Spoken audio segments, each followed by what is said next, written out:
Let's do some interesting stats and some very thought-provoking information. And given some food pangs, which are their hunger pangs, I think this should be very interesting. A few quotes, which before I jump into the presentation.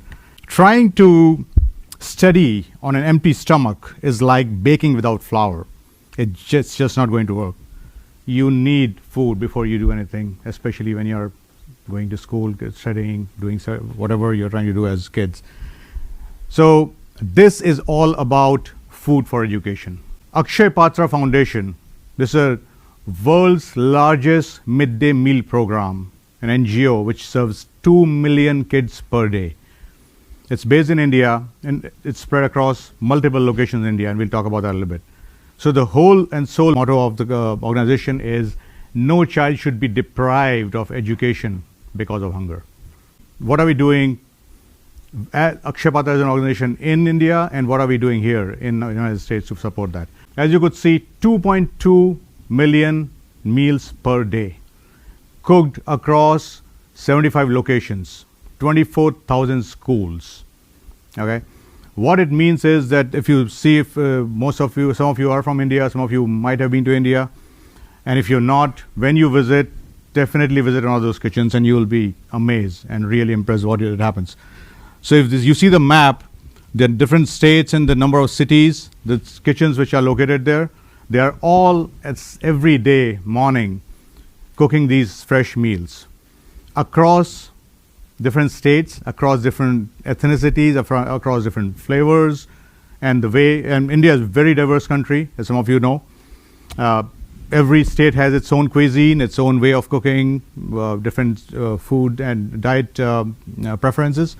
That's what happens in these kitchens.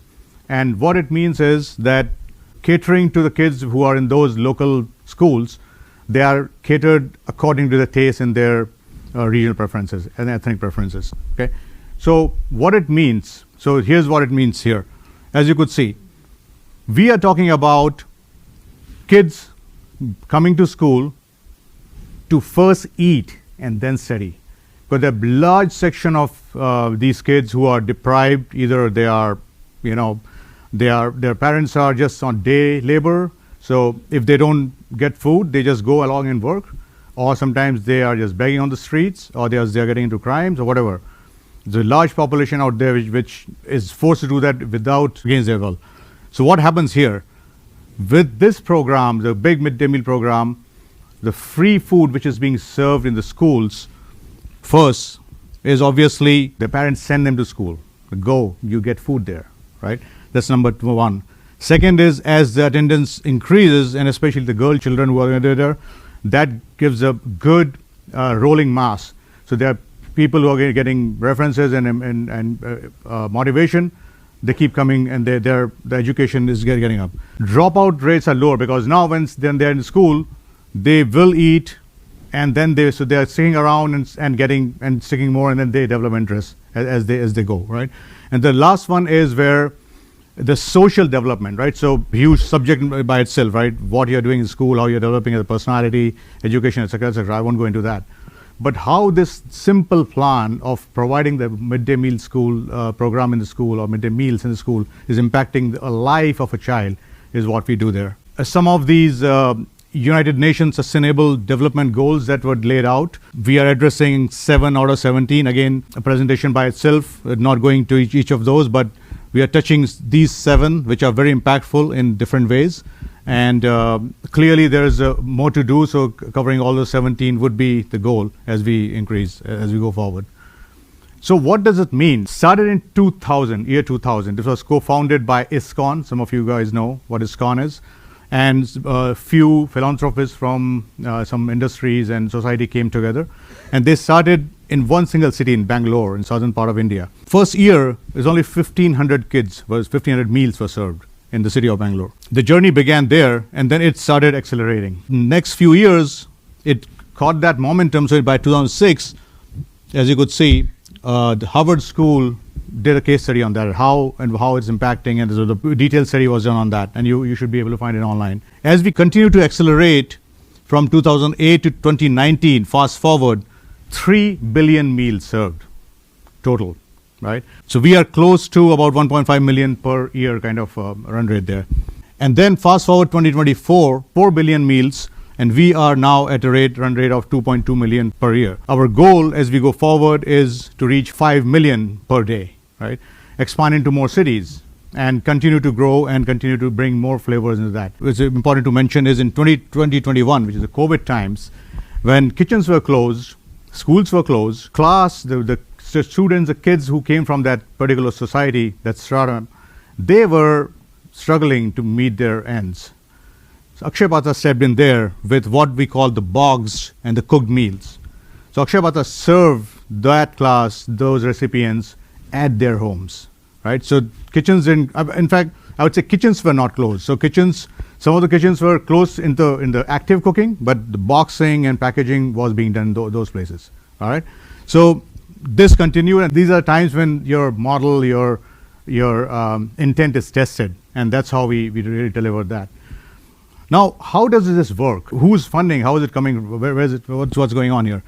So a simple model is, in this scheme of things, 75 cities that you saw, the kitchens that are being run, many of those are sponsored by either corporate or high net worth individuals, or sometimes Akshaya Patra pools in and collect funds and do that. So that's a capital expenditure, right? When the kitchens are established. So you need infrastructure, you need ducts and all the equipment and lines and land and everything else, utilities. And then comes the operational part. So once the kitchens are set up, somebody has to fund to run those. So the raw material every day coming in. Mind you, there are kitchens which are size of 10,000 meals, and there are kitchens which are size of 100,000 meals every day, right? 100,000 meals being cooked in the same kitchen and being distributed across the large area and across different schools. The staff, the operations, the raw material, energy, transportation, the pickup, coming back, cleaning, everything, right? All of this, the operational expenses are run by the year-long contributions and donations that are being done by people like us. And there are, of course, corporates which actively donate and so on. So how does it happen? So in India, there are, CSR, they call it, where corporate social responsibility, where certain percentage of your profits are to be donated to the charity. That's what government mandated. But here in the United States, we founded what we call Akshaya Patra USA, so apusa.org. That's what you'd be able to go and see. There, across different cities, we have these chapters. There's a Bay Area chapter, there's a San Diego chapter, Dallas, Boston, Miami, and so on. So there are like 30 chapters now. We keep adding those. So passionate people like us, like you and me, right? Anybody could be part of that. We are actively involved in one is fundraising. Okay, sometimes you could just go and ask, hey, this corporate, and there's write me a check, and they do that as their part of their donation and giving. But more importantly, what we are doing here and what we are doing very differently in San Diego is across North America, there's something called youth ambassador programs. So in San Diego, 8 years back, we started this where we started with 3 kids, middle school and high school going kids. They get involved. We appoint them as youth ambassadors, and then we coach them, train them, and mentor them. And they are, while they're actively working along with parents and volunteers to raise funds, but they are also actively involved in creativity, in team building, in different kinds of activities which their friends and their community.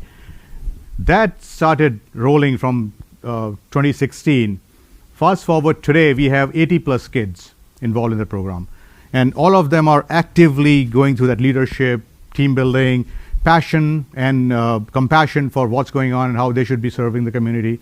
And out of that, they get community service hours, they get president awards, and so on, right? So this is a very involved program. So this is something which we continue to do and continue to grow.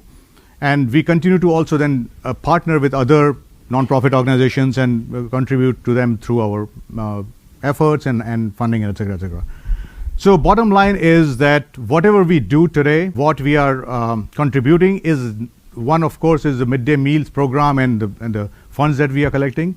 But most importantly, we are very proud to add this value, this character, this motivation and this whole integrity which we are filling in and building in our kids here, so that they are becoming better citizens, they go to colleges, they get into corporate, and they continue with that ethos, that whole passion of giving back to the society, and continue to build this momentum.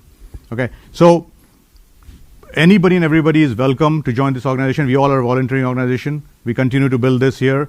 So I'm very proud, and I've been involved right from day one. So I'm the co-chair here, and I have my fellow co-chairs who are actually involved as well. And there's so many people as a big team that we work together seamlessly as a happy family. Okay, very proud of that. So again, happy to include, be part of the story, contribute, feel happy, feel motivated, feel proud about that. You'll love it. So thank you again. Appreciate your time. Thank you.